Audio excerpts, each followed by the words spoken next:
hari demi hari telah dilalui tim Thousand Miles. Tak terasa, kami berhasil menempuh jarak 300 km lebih. Itu artinya, masih ada 100 km lagi yang harus dijalani agar berhasil sampai ke titik akhir jalur ekspedisi. Kini, kami bersiap melanjutkan perjalanan.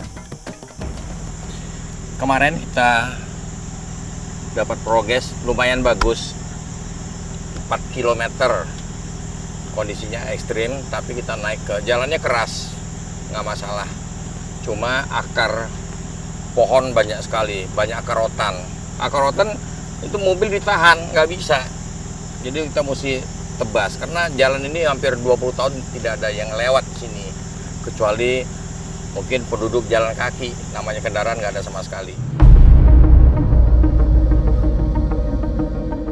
Berbagai kendala pasti ditemui dan seolah tak memberikan pilihan lain.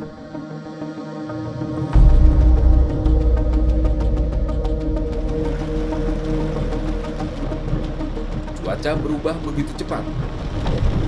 Berjalan terus mengikuti arah GPS, rupanya tak semudah menginjak pedal gas.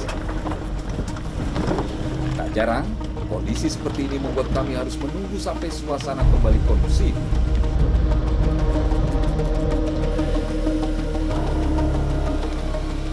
Perjalanan kami justru terhenti bukan karena cuaca. Cerukan sungai kecil menghambat pergerakan mobil tim Thousand Miles.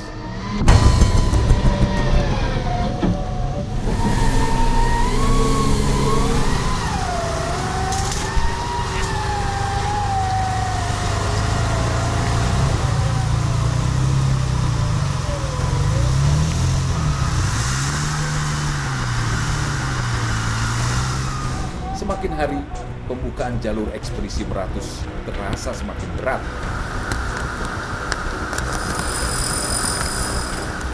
Belum lagi licinnya rintangan, seolah melengkapi perjuangan co-driver melakukan penyelamatan kendaraan melewati handicap.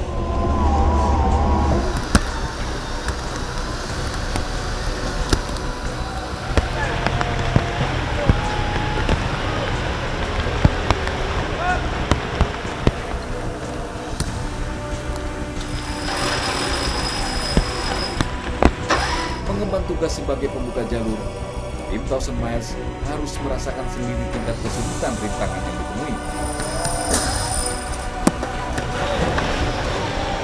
Karena sesungguhnya, ruh dari ekspedisi Meratus adalah handicap yang ekstrim. Semakin berat rintangan, maka semakin berat pula kerja alat winch yang kami miliki.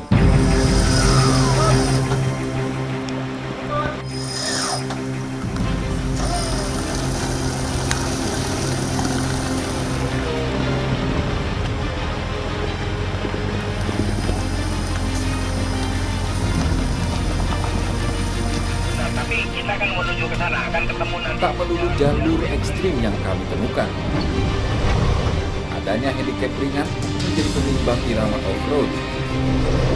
Tak lupa, pengaturan jam makan siang pun diperhitungkan. Waduh, ini udah hampir jam 12 nih. Ini ada tempat bagus, kita berhenti di depan sini. Gitu guys, Kade. Baik, Pak. Kita berhenti istirahat makan sini, Pak. Ya. Makan apa kita, guys? Kali ini jatahnya Ayuma, Pak. Menu di atas mobilnya Ayuma yang kita keluarin, Pak. Yom. Ya, periksa di atas tuh. Makanan, Yom. Gande. Nggak ada kayaknya, Pak. Gus, iya bener deh. Dicatat nggak tuh makanan apa di tempat Ayuma tuh, Gande? Ada, Pak. Ayumanya aja nggak mau ngambil.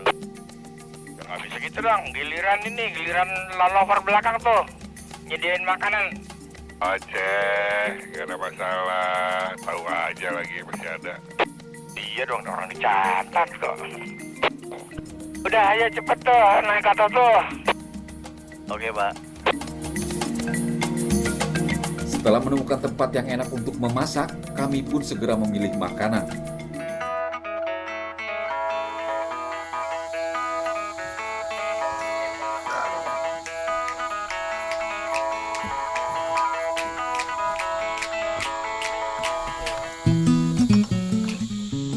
Nah itu kan box makanan semua itu di atas itu.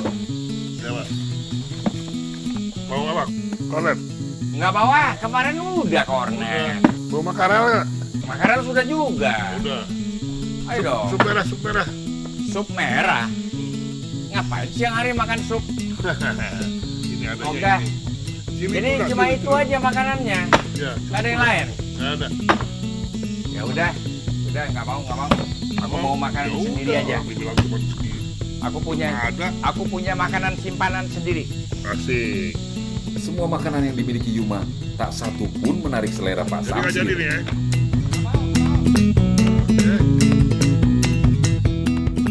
Sampai-sampai ia harus mengeluarkan makanan pamungkasnya.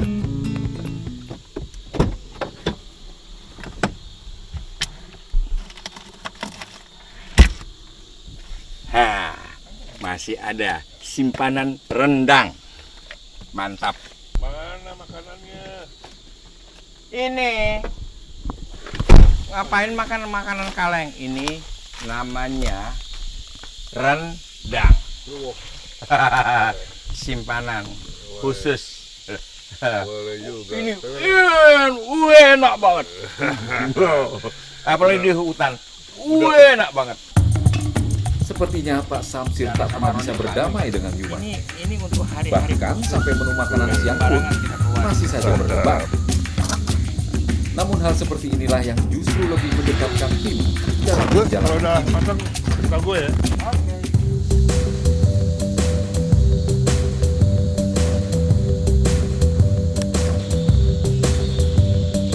Kini tiba saatnya santap siang. Yum, makan. Di saat yang lain sibuk mengambil nasi dan lauk, Yuma malah asik dengan kegiatannya. Yum, ayo makan. Oke, tanggung. Ayo. Siapa cepat dia dapat, Panggil siapa siap. lambat siap-siap apes.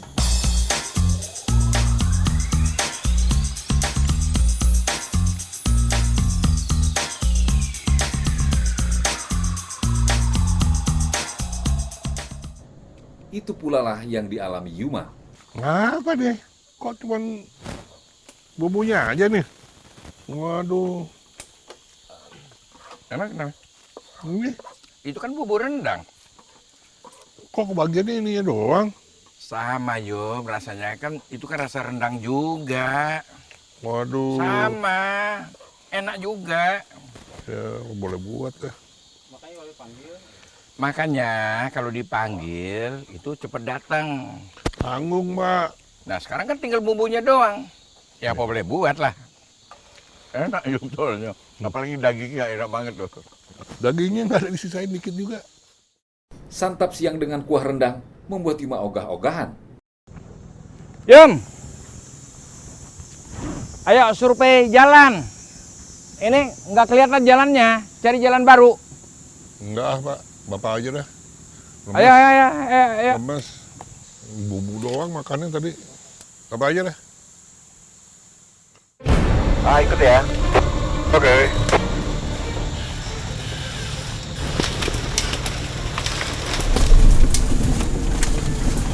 Perjalanan tim Thousand Miles kali ini banyak menemui lintasan sungai dengan dasar bebatuan.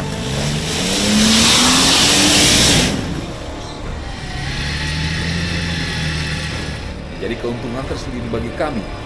Namun rupanya, dewa keberuntungan tak berpihak pada Yuma. Lagi-lagi Yuma mengalami nasib apes.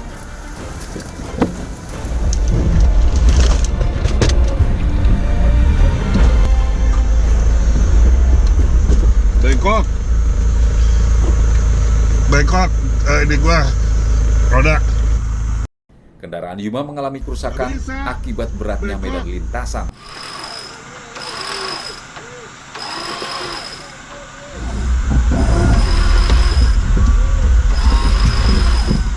Kenapa? Pilotnya bengkok udah dari kemarin sih. Sekarang udah susah dikendaliinnya. Jadi terpaksa dikerjain nih. Sungai. Ya moga-moga bisa cepet lah. Bisa sambil bersih-bersih.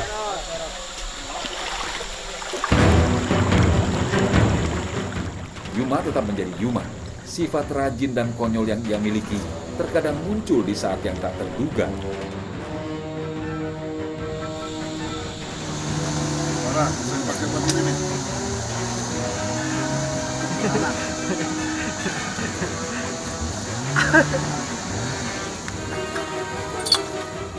Tidak mudah memperbaiki kerusakan bagian kendaraan di tengah hutan. Butuh skill dan pengalaman yang mumpuni. Agus dan C memiliki cara unik untuk membuat bentuknya kembali lurus. Udah, pasang pengamannya aja, Cek. Ayo, Cek. Aja. Ayo, Cek.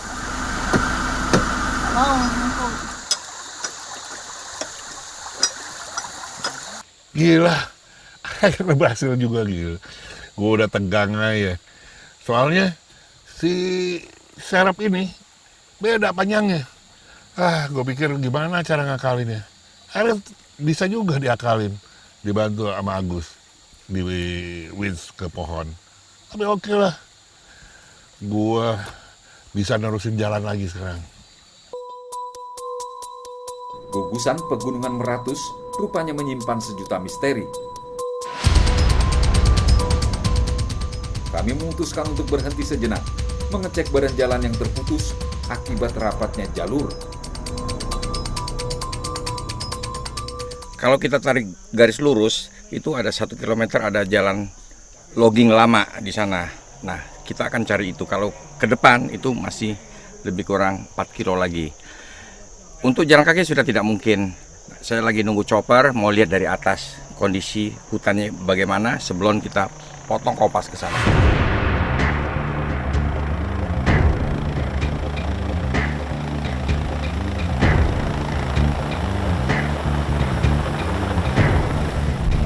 Kami tak ingin mengecewakan para peserta event ekspedisi Meratus nanti. Tak mengapa jika harus survei ulang demi memastikan jalur lintasan.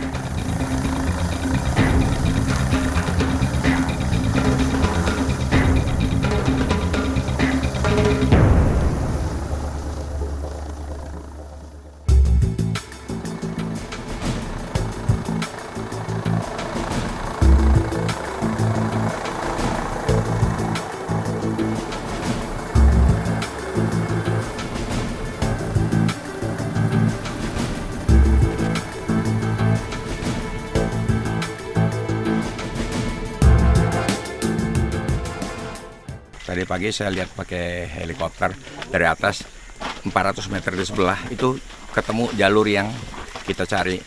Itu normal kalau untuk survei medan berat begini, kehilangan jalur itu normal. Tapi untung kita disupport oleh helikopter jadi kita bisa cari jalur yang nanti akan kita tuju. Tim Thousand Miles kembali dihadapkan pada jebakan maut yang membatasi gerak roda. Survei jalur via udara rupanya tak cukup banyak membantu. Karena kami tak pernah tahu kondisi dasar lintasan yang sebenarnya. Turunnya hujan seolah melengkapi perjuangan tim Thousand Miles. Padahal kami hanya berjarak kurang dari 1 kilometer ke pintu keluar yang telah ditentukan. Cuaca yang kurang mendukung seolah pertanda tim tidak diperbolehkan keluar dari jalur cepat-cepat. Ya, hujan semakin lebat, treknya semakin seru. Kita nggak tahu ke depannya kayak bagaimana juga, tapi kita jalanin. Kencang, Yum. Saya udah boleh tarik apa gimana? Udah, Pak. Oke ya, 1, 2, 3, bareng. Proses menarik mobil Yuma sedikit alot dibandingkan mobil Agus.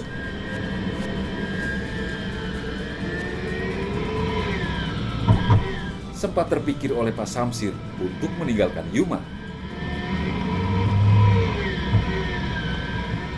Yuma kalau ditinggalin pingsan. Kelepak. Kayak kayu kalau burung tuh kelepak. Saking beratnya, lalu leader pun iseng menggoda Yuma. Yum, kok berat banget sih, makan apa sih itu? Makan kerupuk. Aku narik mobil Agus tadi gampang banget, narik mobil Yuma beratnya minta ampun. Kayaknya makan nggak pernah dibuang, Pak, disimpan terus sampai perut jadi berat. Nabung dia. Itu bedanya. Ayo kanan sana maju. Meskipun sudah dekat dengan pintu keluar, belum tentu rintangan dalam jalur berhenti sampai di sini.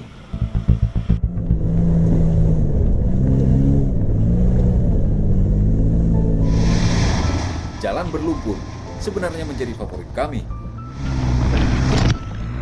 Melintasi jajaran pegunungan Meratus yang indah, sekaligus merasakan sensasi kebut-kebutan di dalam hutan. Rupanya jalur inilah yang terlihat oleh Pak Samsir via udara.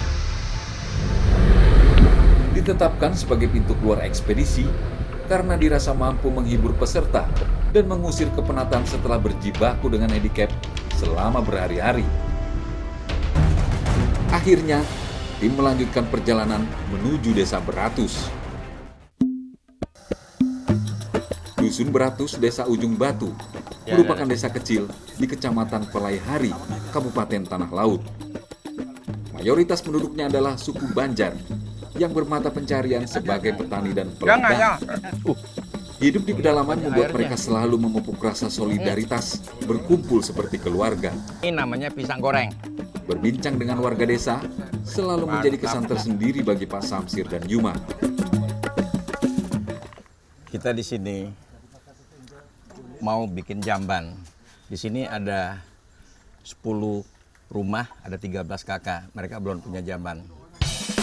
Tim Thousand Miles segera bergerak keluar desa untuk membeli material.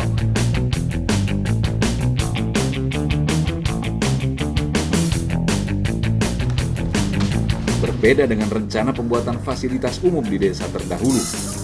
Kali ini, tim Thousand Miles akan memberikan kejutan bagi warga Dusun Beratus.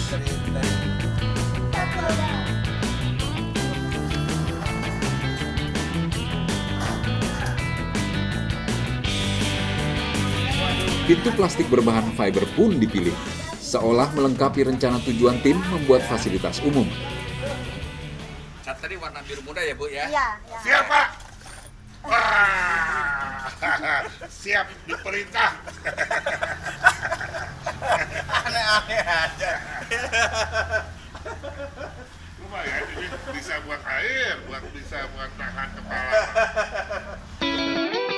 Tingkah laku Yuma yang nyeleneh menjadi hiburan tersendiri siang itu. Pak Samsir pun tak ingin membuang waktu. Bahan-bahan yang diperlukan segera dikumpulkan. Di saat yang lain sibuk menyiapkan material, Yuma malah sedang asik melakukan pekerjaannya.